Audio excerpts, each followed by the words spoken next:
And like we say, akwaba. Akwaba is a Kan word for welcome. You know, English is our, let's say, business language. As in every country, you have a language that you use for business. But because the English were here, and so we adopted the English as a business language. However, we have over 75 different ethnic groups in Ghana who speaks more than 50 different languages, 50. Wow. And but we have some major ethnic groups. These are the Akans, A-K-A-N-S. The Akans are the largest ethnic group. The Akans can be found in the middle portion to the southern part of Ghana.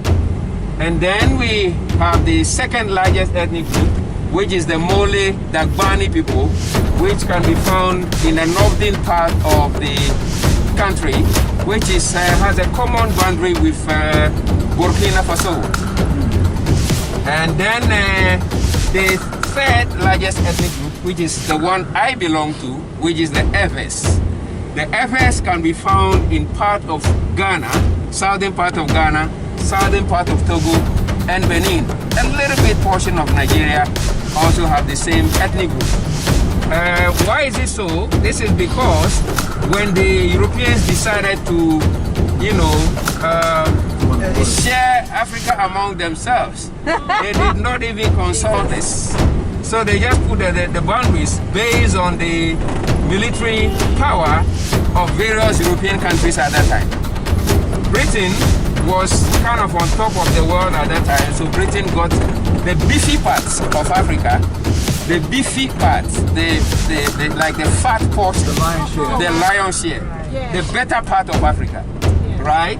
Because Britain got Nigeria. Nigeria, look over the other side. Nigeria has, you know, Nigeria is about one of the biggest crude oil producers in the world. And it is the most populous African nation. Okay, if you count every 3 African, the third one will be a Nigerian, right?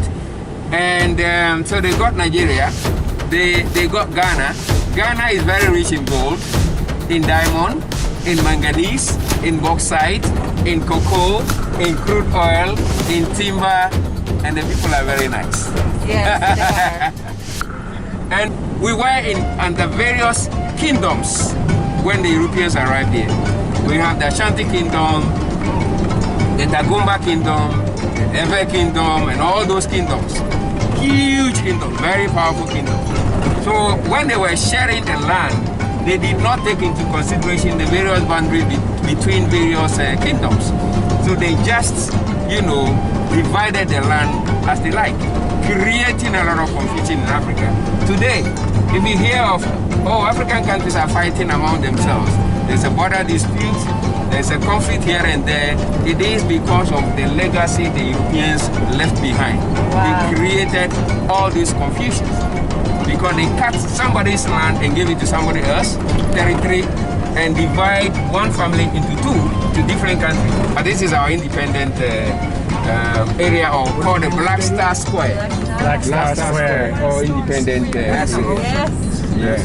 And so that's the freedom of this monument, yes, which allows every Ghanaian to belong to whatever society you want to belong to. Freedom of worship is enshrined in our constitution. So we don't discriminate. Whether you are Muslim, a Buddhist, a Taoist, an Africanist, we don't discriminate. You see a Muslim brother and a Christian brother eating in the same bowl. You know, we don't eat with fork and knife, we eat with our fingers. We eat in the same bowl, we can share the same room, we don't have a problem. We are so blessed, you know, in that aspect. So that's why we enshrine it in our constitution.